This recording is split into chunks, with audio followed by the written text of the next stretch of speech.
Assalamualaikum warahmatullahi wabarakatuh. Tanpa mengurangi rasa hormat, saya cuma ingin menyampaikan pada Bapak Profesor Mahfud MD dan Bang Haji Rhoma Irama. Sering-seringlah membaca tulisan Lora Ismail Al-Khalili yang sering beliau posting di akun Facebooknya, yang mana tulisan-tulisan beliau itu sering mengcounter tulisan dan pemikiran dari Pak Imad dan para pendukungnya. Atau kalau malas baca, jangan cuma nonton video-videonya Pak Imad dan para pendukungnya itu, tapi harus imbang dengan juga melihat video-video yang membantah pemikiran dan pernyataannya Pak Imad. Karena beliau berdua ini kan negarawan yang harusnya lebih bijak. Jadi jangan malah ikut arus polemik nasab ini. Begitu. Lora Ismail Al-Khalili ini sama-sama dari Madura, sama seperti Pak Mahfud MD. Beliau itu cicit dari Syekhona Khalil Bangkalan, gurunya ulama Nusantara, Syekhus Suyukhina. Ya, saya yakin Pak Mahfud MD pasti paham soal ini. Jadi sebagaimana sudah maklum, Pak Mahfud dan Bang Haji Rhoma ini mendukung dan berkubu pada Pak Imad dalam membatalkan nasab habaib. Padahal sebelumnya saya lihat tidak pernah mereka duduk bersama dan berdiskusi dengan orang-orang yang mengcounter statement-statementnya Pak Imad. Diskusi antara Haji Rhoma dengan Gus Rumel pun sudah kelihatan kalau Bang Haji itu berpihak.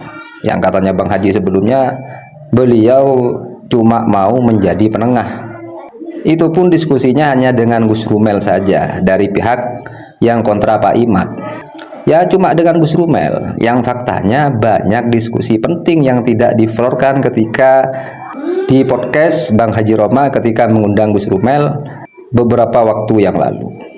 Jadi sebenarnya ketika Gus Rumel dan Bang Haji Rhoma Irama itu berdiskusi di podcastnya Bang Haji pada waktu itu, banyak diskusi-diskusi penting mengenai keabsahan nasab habaib yang tidak ditayangkan oleh Bang Haji Rhoma.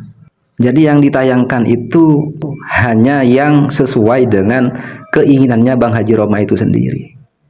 Padahal yang penting-penting, yang mana Gus Rumel itu menjelaskan bagaimana argumentasi tentang kesahihan nasab habaib, itu tidak ditampilkan oleh Bang Haji Rhoma di podcastnya ketika ditayangkan ke publik lewat channel Bisikan Rhoma itu. Maka kadang heran kenapa sekelas beliau berdua ini bisa dengan gampang percaya pada Pak Imad, langsung percaya tanpa seolah-olah tidak mau membaca dan memahami argumentasi dari tokoh-tokoh yang kontra dengan Pak Imad. Padahal kalau beliau berdua ini tahu bahwa apa yang dipahami oleh Pak Imad tentang ilmu nasab itu tidak sesuai dengan pemahaman para ulama dunia dan Nusantara, bahkan yang jauh lebih alim daripada Pak Imad. Bahkan pemahamannya Pak Imad itu tidak sesuai dengan maksud dari para pakar nasab yang menulis kitab nasab itu sendiri. Maka saya yakin Pak Mahfud dan Bang Haji gak akan percaya pada statement-statementnya Pak Imad terkait nasabnya habaib ini. Itu kalau memang murni mau mendengar dari semua pihak tanpa kepentingan-kepentingan yang aneh. Entah lagi kalau ada tujuan dan kepentingan yang lain-lain. Jadi Bang Haji Rhoma asalnya itu mengesankan bahwa ingin jadi penengah atau wasit antara kedua belah pihak. Malah jadi pemain akhirnya. Tapi bermainnya ikut di kubu yang tidak sesuai dengan kaidah ilmu nasab. Hampir sama seperti Pak Mahfud, asalnya mengesankan gak ikut-ikutan soal nasab habaib. Gak lama malah ikutan membatalkan atau mento'en nasab habaib. Ini tulisan terbaru dari Lora Ismail Khalili di akun FB beliau yang lagi-lagi meruntuhkan pemahaman Pak Imad tentang ilmu nasab. Dalam hal ini tentang catatan di kitab sejaman yang menurut Pak Imad menjadi syarat mutlak untuk menentukan nasab. Tapi sebenarnya mensyaratkan kitab sejaman untuk menilai keabsahan nasab itu sudah runtuh sejak awal. Tanpa diruntuhkan itu sudah runtuh dengan sendirinya. Karena para ulama itu tidak pernah mensyaratkan kitab sejaman untuk menentukan tersambung tidaknya sebuah nasab. Jadi secara singkat saja saya sampaikan apa yang ditulis oleh Lora Ismail tersebut bahwa kitab-kitab yang dijadikan rujukan oleh Pak Imad seperti kitab Muqaddimat fi Ilmil Ansab, Rosail fi Ilmil Ansab, Al-Kafi Al-Muntakhab dan lain-lain, para pakar ilmu nasab dalam kitab-kitab itu sama sekali tidak mensyaratkan kitab sejaman untuk mengkonfirmasi kebenaran suatu nasab. Catatan kitab nasab pun adalah salah satu turuk atau cara untuk mengkonfirmasi nasab yang berarti bukan satu-satunya cara. Karena masih ada beberapa opsi lain, termasuk sufrah wal istifadah. Jadi, keberadaan catatan di kitab nasab saja itu bukanlah syarat, apalagi harus sejaman atau mendekati. Inilah salah satu kesalahpahaman atau bisa dibilang pemelintiran pemahaman yang dilakukan oleh Pak Imad tentang teori ilmu nasab dalam soal kitab nasab. Di tulisan ini, Lora Ismail berdialog langsung dengan penulis kitab Muqaddimat fi Ilmil Ansab, karya Syekh Khalil Ibrahim, yang dibuat rujukan oleh Ki Imad itu tadi. Saya bacakan bagaimana isi wawancara Lora Ismail dengan Syekh Khalil Ibrahim yang dituangkan lewat chat WA. Jadi Lora Ismail bertanya, "Sidi, saya punya pertanyaan. Di Indonesia sekarang ini ada beberapa orang yang meragukan dan membatalkan nasab para Sadah Ba'alawi dengan hujah leluhur mereka Ubaidillah bin Ahmad bin Isa tidak disebutkan dalam kitab-kitab nasab terdahulu. Dan mereka berdalil dengan kitab Anda, yakni kitab Muqaddimat fi Ilmil Ansab. Mohon penjelasannya terkait masalah ini." Lalu Syekh Khalil menjawab, "Suhrah istifadah, yakni kemasyhuran reputasi para Sadah Ba'alawi telah mengungguli banyak nasab yang lain, sedangkan disebutkannya amud atau pongkol nasab hanyalah syarat kesempurnaan, bukan syarat sah. Jadi catatan moyang di kitab nasab itu hanya menjadi syarat penyempurna saja, bukan menjadi syarat sah." Paham ya? Kemudian Lora Ismail kembali bertanya, "Jadi menurut Anda nasab para Sadah Ba'alawi valid, Sidi, meskipun amud nasab atau meskipun pongkol nasab mereka tidak disebutkan dalam kitab sejaman atau yang mendekati?" Syekh Khalil menjawab, "Ya, mereka adalah pembawa ajaran Islam moderat yang sesungguhnya. Jadi tetap sah meskipun tidak disebutkan leluhur mereka itu di kitab nasab yang sejaman atau yang mendekati."